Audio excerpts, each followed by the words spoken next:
welcome to the 7th episode of Becoming America. This is a 17-part series based on the new musical convention, which has been written by Judge Jim Gray and his co-composers Steve Lawless and Joel Henry Stein. The convention, the musical, as well as this series, tells the story of the 1787 Constitutional Convention in Philadelphia that wrote the Constitution that we live under today. And here with us today are my good friends, Judge Jim Gray, the Honorable Bijan Kian, and Dr. John Kaminski, who we're going to hear from and have a great conversation with. And I'll tell you a little bit more about him later. So gentlemen, good morning. And Bijan, how are you this morning? Good morning. Good morning, Dr. Chatham, Judge Gray, Dr. Kaminski, delighted to be here. Jim, you and your friends wrote these beautiful songs and we're enjoying them. We're learning about the Constitution. This song, today's session, is focused on the song you titled, Our Country is at Stake. Could you please tell us a little bit about the song? What does it tell us? Who are the personalities? What's the central theme here? And tell us a little bit about the song, Jim. Oh, Bijan, in the musical, we try to be faithful to history. We try to be educating. We try to make it fun. And there were so many issues that the delegates were debating, discussing, fighting about. And I didn't want to just have us go through all of this as a musical. So we came up with the idea that we would have Ben Franklin's wild dream. So if this thing, he's having this dream where the delegates just exaggerate, they get excited. Oh my goodness, what about the big states and the small, the trampling on our liberties? Oh my goodness, what about having no money? And so then we also had, and you'll hear it, our country is at stake. We've got to do something, but you need some money. And so we have the pausing, the delegates all of a sudden are in a minuet. The purse, the power of the purse, a sacred blessing or an evil curse. So, we went through all of this to try to get through it without being pedantic, without boring people to death. And honestly, I'll leave you to be the judge, as it were. But I think we were pretty successful in kind of laying the foundation. We didn't have Dr. Kaminski with us then, but we do today to kind of fill in those blanks. But by and large, I think it worked pretty well. A national bank, oh my goodness, that sort of thing. So that was kind of the basis for it, and I'll leave it to you. But I think it worked. Maybe we can listen to it, and as I say, you folks be the judge. So many decisions to make. So what is the path we must take? There's no time to lose, and so we must choose. Our country is now at stake. Our country is at stake. We can't just take out a poll. Our country is at stake. We must look deep down in our soul. Propose, I suppose, any scheme. You can dream in this universe, but with no piggy bank, your dream you must yank. Thank the power of the purse. The purse, the purse, the power of the purse, a sacred blessing or an evil curse, perfective or defective, it's all in your perspective. It may taste sweet or sour, make you quiver and cower, that's the power of the purse. You say you'd like to raise a little tax to fend off some Indian attacks. You need to raise an army, and though that may be charming, you need to be acquainted with some facts. You'll need the purse, the purse, the power of the purse, a sacred blessing or an evil curse, perfective or defective, it's all in your perspective. It may taste sweet or sour, make you quiver and cower, that's the power of the purse. I want each state to be equal. Each state is equal to all. No big states being bullies and becoming unruly and stomping on states that are small. Big government gets me annoyed. How can we ever avoid government growing in size? We have to realize this is how we will all be destroyed. As it fixes the problem gets worse. Government grows and so drains our purse. The purse, the purse, the power of the purse, a sacred blessing or an evil curse. Perfective or defective, it's all in your perspective. It may taste sweet or sour, make you quiver and cower. That's the power of the purse. Now you might think this bad may be good, but we're keeping our slaves understood. But how can you say we're all equally made? That's a line that you've misunderstood. And who gets to vote? The estate. The people, their choices ain't great. Hey, us ladies. We Injuns, us slaves, we're here too. Oh, come on, we've got real work to do. Our country is at stake. We can't just take out a poll. Our country is at stake. We must look deep down in our soul.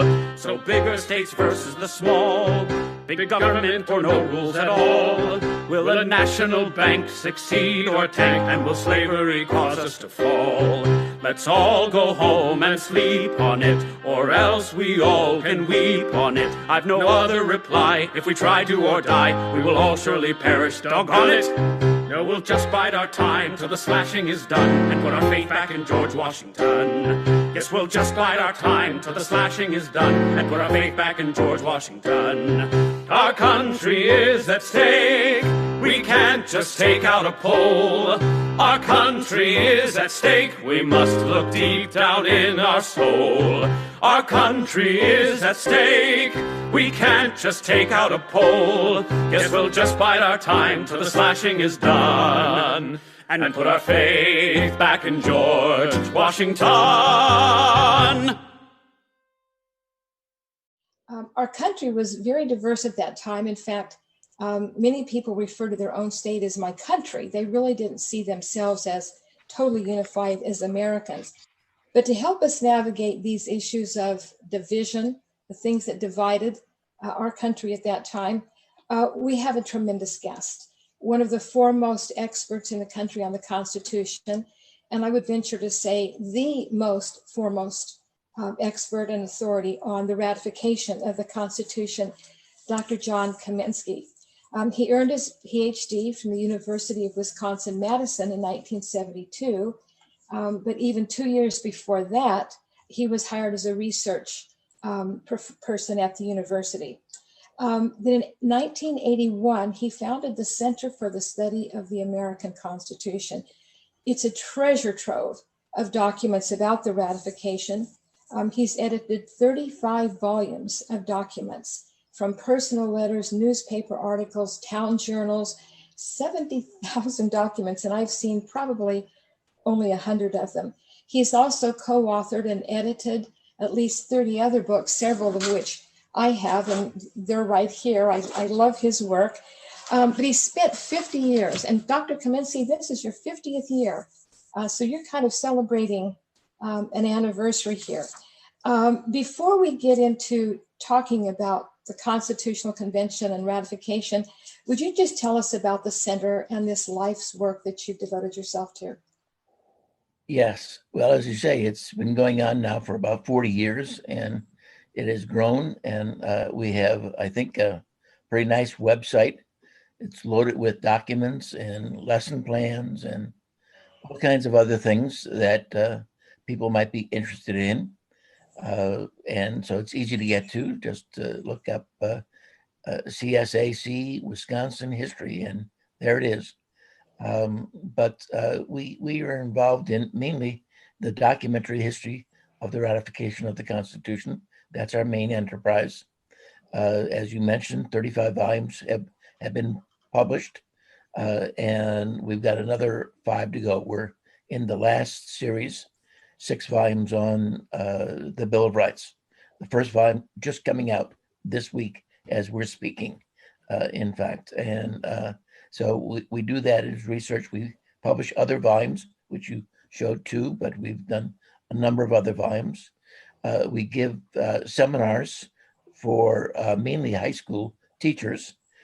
We used to give seminars to federal and state judges all around the country, federal judges around the country, Wisconsin state judges in our home state. And that went on. We gave, I'd say about 120 seminars, one-day seminars to federal judges until the funding ran out for that. It's unfortunate. I think the judges appreciated learning about the origins of the Constitution and the Bill of Rights. But we did that for several years. We have outreach programs where we offer advice to anyone who's interested or asks us questions, whether they be public officials or scholars. Often we get asked to go over books and articles by the scholars and by their publishers to see if we can assist in offering factual material that is included. And you'd be surprised at how many errors are in manuscripts when they first appear. And it's so much better to get those errors corrected before the book is published rather than having a reviewer point out the errors after they're published. So that's basically what we do as a whole. There's 6 of us here, 4 full-time employees, and we have 2 graduate students that assist us. There's nothing like reading the original documents. They wrote differently, they spoke differently, and you get a whole different feeling when you're looking at original documents, especially when you're looking at personal letters that our founding fathers and their families wrote to each other. Now, Dr. Kaminski, in our previous sessions on this project, we've talked about what it was like to live in the 1700s. We've talked about events leading up to the convention, about the controversies in the country, and the purpose of the convention. But now it's May 1787. 12 states have gathered in Philadelphia for the purpose of amending the Articles of Confederation and trying to resolve some of the issues among the states. But they have very different ideas of how this should be done. So could you set the stage for us and tell us what are the issues that really divided them and how they were able to resolve some of those? Okay. First of all, I should say one issue that didn't divide them, that united them, was the need for union. I can't overestimate that. I can't exaggerate that. That permeated the sense of the American people. They understood the importance of union. And so that is one of the main reasons why they came together. They weren't coming together to preserve rights, not that they were coming together to destroy rights, but sometimes they felt maybe there were too many rights. Too many rights can lead to licentiousness. And so they were coming together to strengthen Congress. It was understood that the Confederation Congress needed some more power and to maybe limit the states in certain regard, maintain the Union, and restore America in the eyes of European countries. That image had fallen. And then also to give the central government powers to combat the economic depression that most of the country was in. But when they came together, there were different elements that were represented. First of all, the large versus small states. At that time, there were 3 large states. Of the 13 states, 3. Virginia, by far the largest, both in land and in population and in wealth. At that time, Virginia consisted of, it had consisted of, during the Revolutionary era, Virginia, West Virginia, present-day Virginia, West Virginia, Kentucky, Ohio, Indiana, Illinois, Wisconsin, and Michigan, and a little bit of Minnesota. That was Virginia, so it was huge. Now, it gave up the western lands, its western lands, that is, the lands north and west of the Ohio River. And in fact, when the convention is meeting, the Northwest Ordinance is passed at that same time in Congress. So you have the large versus the small states. And we'll talk about perhaps some of the issues dividing those. But then you also had Madison says, after the issue of representation, where the large and small states were combating each other, the next issue that really permeated the entire convention was North versus South. And this deals with not only slavery, which is the paramount issue between the two sections, but it is the entire economy of the two different sections of the country. So Madison says every issue in the convention revolved around that division of what they were doing, their economy. After North versus South, there were also regional divisions.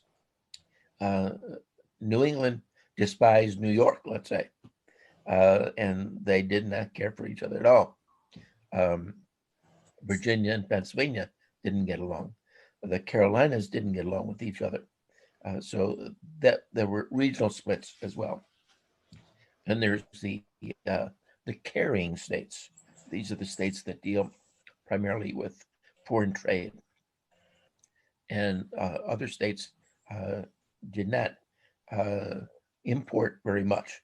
So New York and Pennsylvania, Massachusetts, Virginia, and South Carolina are carrying states. And they reap revenue from that importation of foreign goods. They levy a tariff, and that tariff is paid by merchants.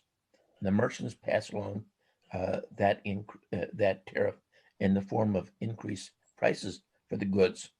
And so, in essence, the inhabitants of the non-carrying states are paying indirectly into the treasuries of the carrying states. And so it's estimated that New Jersey inhabitants are paying 30,000 pounds a year into the New York Treasury. Wow. It's also estimated that Connecticut is paying in about 50,000 pounds a year. Dr. Kaminski, yes. One thing that I thought was just really insightful that I heard just recently, when the states went into the Constitutional Convention, the term United States of America was plural. The United States of America are. And then when they left the convention, the United States of America became singular, because there really were 13 separate countries, in effect, kind of an association of confederacy. But they also saw that they were not going to, with the Constitution, not going to allow one state to have a tariff against another state. Was that much of a difficulty? Because you can imagine what it would have done to our economy had Virginia been able to put up a tariff on Maryland's goods, etc. Was that much of a controversy as well? Yes, it was, but mainly in the carrying states themselves. So New York realized it was going to lose its tariff under the Constitution, which amounted to anywhere from a third to a half of its revenue for the year.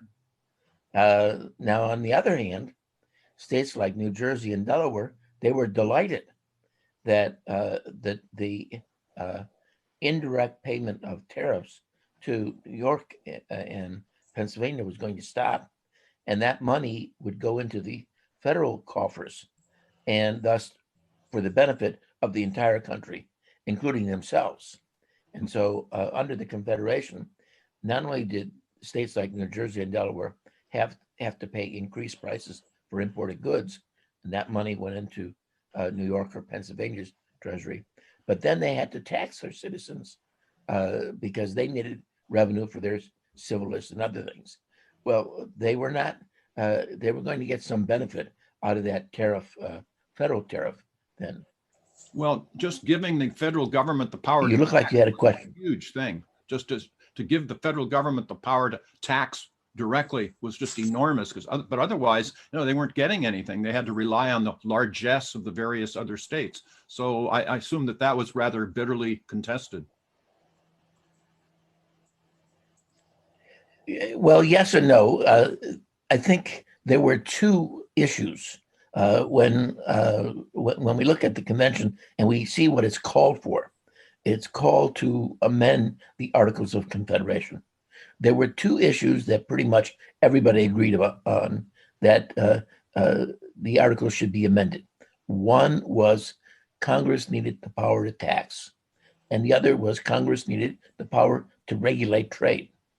If those two things had been provided by Congress before the convention or the convention itself, it would have satisfied many people. They would have liked that kind of government, and so yes, the taxing power was tremendously important at that time. Congress had tried on different occasions to get taxing authority, a federal tariff, but it failed on two occasions, and so they were left, as you said, with they had to request money from the states, requisition, and the states, none of the states actually paid their entire requisition. They paid usually 40 to 70%. Georgia never paid a penny, not one penny, to support the federal government. And so tax was a very important issue. Well, Doctor, they were concerned that the whole Federation could dissolve, were they not? That, they had this inner strife with the Shays' Rebellion because even their troops from the Revolutionary War had been promised payment. They'd not gotten it. The federal government didn't have any money to give them. So that had to have been a huge issue. Did Georgia go along with the agreement for taxation? Oh, yes, they did. They realized they needed support from the federal government. And so I think they had little problems agreeing to the tariff, the federal tariff. Again, they're not an importing state themselves. The tariff is a pretty mild tax. You don't pay it until you want to buy something. If you don't buy anything, you don't pay any taxes. And so it's a mild tax to levy, and it's an easy tax to collect, because you're just going at the port. It's an interesting phenomenon that the whole, there's a paradigm switch that takes place, and it's embodied in the charge to the grand jury by Chief Justice John Jay when under the new Constitution. Up until that time, smuggling was a patriotic activity, and the Americans were quite adept at that. They learned that trade under the British, and they persisted in it. Now, John Jay in 1790, when he addresses the grand jury on the Northern Circuit, he says, you folks have to indict these smugglers. These smugglers are now criminals. And if they don't pay the tariff, that's just going to transfer the tax obligation to the rest of us. It's interesting. A well-known political consultant a number of years ago said, it's the economy, stupid, about a presidential election during our time. It was the economy, stupid, then as well. Obviously, it's very important. Was another issue at the convention the whole issue of an energetic executive? Because under the Articles of Confederation, there really wasn't an executive, and there was not a judiciary. Every state had a separate executive in the Union. Pennsylvania and Georgia had executive councils that had a leader. So Pennsylvania didn't have a governor per se. Sometimes the executive was called a president. That was the case in New Hampshire and in Delaware. But they all had an executive, and that was certainly one of the strong arguments in favor of having that executive. But there was always the danger of monarchy, and there was, in fact, an element in the convention that did favor monarchy. Hamilton alluded to that to a certain extent when he wanted the president for life, and William Samuel Johnson from Connecticut said many of the delegates agreed with Hamilton, but they did not come out and say so. And so there was still a lingering hope among some for presidents, a king. And in fact, some people, it's dwindling, but some people wanted to go back to Great Britain. And so there's always that loyalist element that was there. But the presidency, according to Madison and others as well, was perhaps the most difficult part of the Constitution to agree upon. They spent a lot of time on that very subject. I used that debate in when I did some teaching, and I would take the arguments over the election of the president, the term of the president, and the re-eligibility of the president. These three issues were intertwined with each other.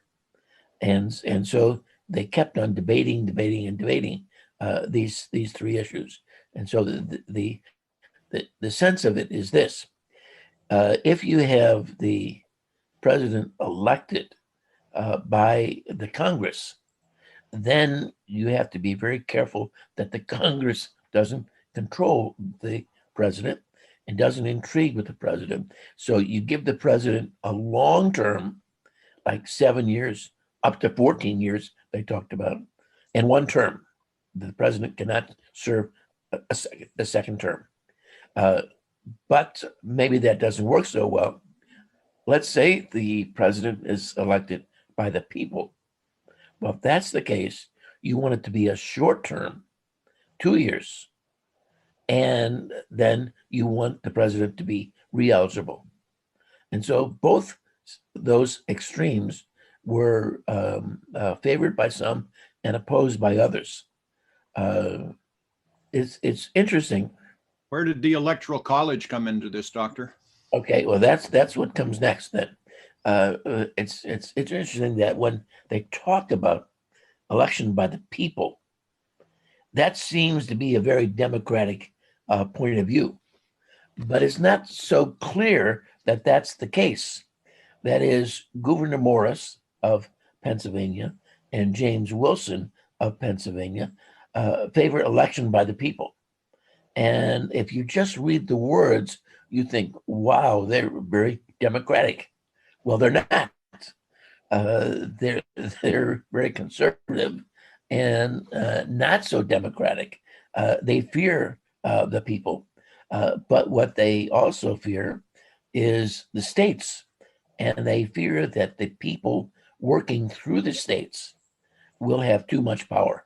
My view is that, this was not at all a foregone conclusion that this was going to work, or that the states were going to come together, or in fact not break up into separate countries. But there were some unifying forces, and one, of course, was George Washington. Probably never would have happened but for him being there. Another was Ben Franklin, who, by the way, is the moderator on Convention, The Birth of America, our musical, so he has really quite an important part. But there also was something called compromise. And so numbers of times, in my understanding, things were going to fall apart, but the delegates did compromise. In fact, there was something called the Great Compromise. Can you tell us a few about those, some of those compromises that kind of held the whole thing together? Sure. The Great Compromise dealt with representation. When the Articles of Confederation was drafted in 1776 and 1777, one of the difficult issues was how to apportion members of Congress. And you have the division there, which is replicated in the Constitutional Convention. They worked it out back in the Articles so that every state had one vote in Congress. They could send 2 to 7 delegates. They had to send 2. If you send 1 delegate only to Congress, your vote wasn't recorded. You weren't considered fully represented. But you can send up to 7.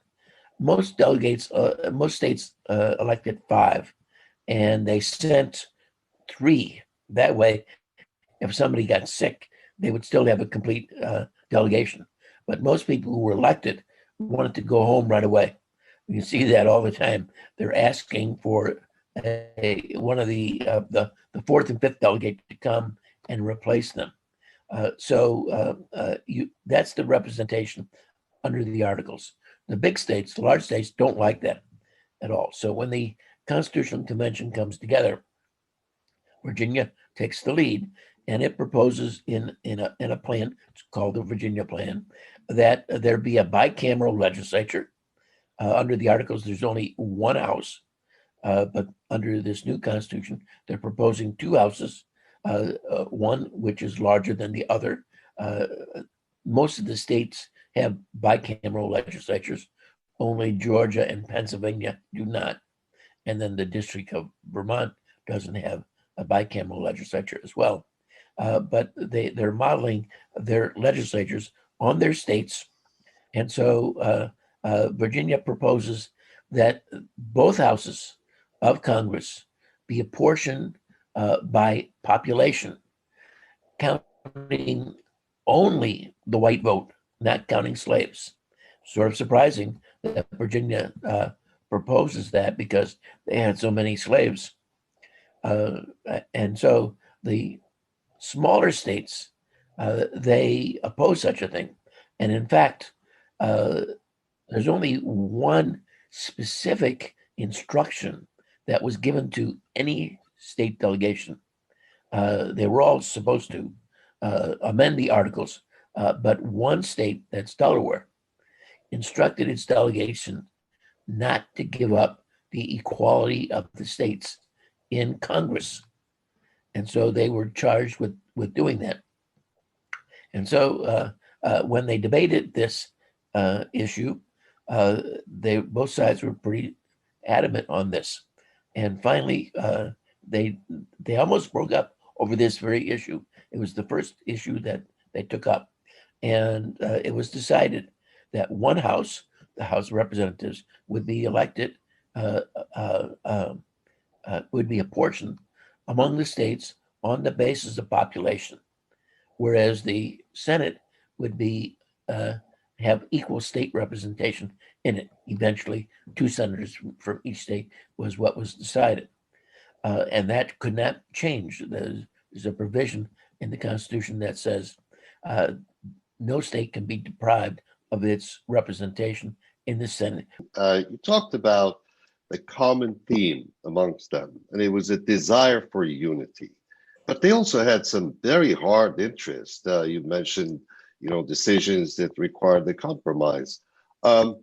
Was there a theme or a motivation above and beyond just the desire to unite that created some leverage for others to be encouraged to compromise or be motivating to others to accept the compromises? They certainly believed in the concept of American exceptionalism. No doubt. They believed that America was truly a blessed country. God had helped Americans achieve their independence. God was watching over them. They were being tested here. They believed also that liberty was endangered throughout the world. They believed that Americans had the opportunity to preserve that liberty and to create a viable Republican form of government that would serve as an example for others around the world. And so they were doing this not just for themselves, but they were doing it for all of mankind. And so they had that very broad perspective here. They were very concerned for themselves too, and they realized that they did not want to create a balkanized America. The danger of separate confederacies, whether that be 3 or 4, North, Middle, and Southern, and Western maybe, or each state having its own government and separated, that presented real potentials for conflict, just as in Europe. And so this was the way to preserve peace among the states and prosperity. And so these are big issues that they're all aiming at, and they see the benefit that could be derived for the entire country, not just for one particular interest. So the leverage was a principle rather than a personal interest. They all believed in that exceptionalism that made them compromise for the greater good of not just America, but an example for the world. Yes, that's true. That's not to say that they didn't seek their own interest as well. What's good for me is good for the country is certainly an attitude. But let's say in Massachusetts, good that we have fishing rights, and that's good for the entire country. Good that we have a merchant marine that carries on trade with the world, and so the northern states want that to be benefited under the Constitution. Southern states see it as somewhat of a danger if you have the northern states that will control Congress, and they are benefited by high freight rates. They might raise the freights by excluding foreign ships from the carrying trade, thus benefiting their own industry of shipping. And so the southern states wanted to have a 2/3 vote requirement in the Congress passing any commercial legislation. And so there is self-interest that's there. I don't want to give the impression that it's all high-mindedness, but there is that strain that is there. And in fact, there's a wonderful letter that George Washington signs at the end of the convention. It's a cover letter. It is when they send the Constitution out to the Congress. It's covered by a letter from the president of the convention, George Washington, to the president of Congress, dated the 17th of September. It is a wonderful letter. We're not quite sure who wrote it. Washington did not write it. He signed it. But for many years, it was thought perhaps Gouverneur Morris of Pennsylvania wrote that cover letter. Recently, however, there's a lawyer from Florida, Adam Levinson, that is, who believes that Hamilton is the author of that letter, and he's done a great deal of research. You can look at this on his website and see the research that he's done on it. But it's a wonderful letter, and it's a very important letter. In that letter, Washington, the signer, says that we had many jarring interests, and each state gave up a significant number of their favorite issues, and they realized they had to do that. There had to be compromise, and we did that, and that was how this Constitution was adopted, and we ought to keep that in mind when we're thinking about ratifying the Constitution as well. Each state can't get everything it wants. You're with the Center for the Study of American Constitution. And so you've been doing this, 40 or 50 years? You started when you were about 8 years old, as I understand it. Is that right? That's why you're still so young? Yeah, well, actually, I did get interested in history when I was in 4th grade. And so I've had that interest for a long time. Good for you. But then you're also, and tell us, because this is intriguing, you have 70,000 documents, according to Dr. Joe Ellen. Tell us about maybe 5 of the most interesting original documents you have at your center. I'd just be interested. Yeah, we don't have the original documents. We have copies of them, but 70,000. Probably, I would say about 40,000 come from the newspapers. There were 90 newspapers that were published at the time. About 6 were dailies, that is Monday through Saturday, none published on Sunday. About 6 of the 90 were anti-federalist oriented. They didn't print anything except opposition to the Constitution. 6 were neutral. They published both sides, and that meant 72 others were pretty much strongly Federalist newspapers. So the Federalists had a real strong advantage, and so that's an important source of the data that we have. There was no news service at the time. Newspapers, printers exchanged newspapers, and then they cut and pasted. That's how they got news from one state to another state. Well, gentlemen, we've just got a couple of minutes left. I think we could continue this conversation for hours. But before we end, I would just like to ask Bijan and Jim if you have any last brief comment or question for Dr. Kaminski. And then Dr. Kaminski, if you could just sort of give us, your final word about this incredible history that we have. Bijan, John, or Jim? Yeah, I'll go ahead, Dr. Kaminski. Thank you so much for this marvelous education that I have been receiving today. Thanks to my colleagues and thanks to you, Dr. Kaminski. You said a word today that brings up a question in my mind. That word is exceptionalism, American exceptionalism.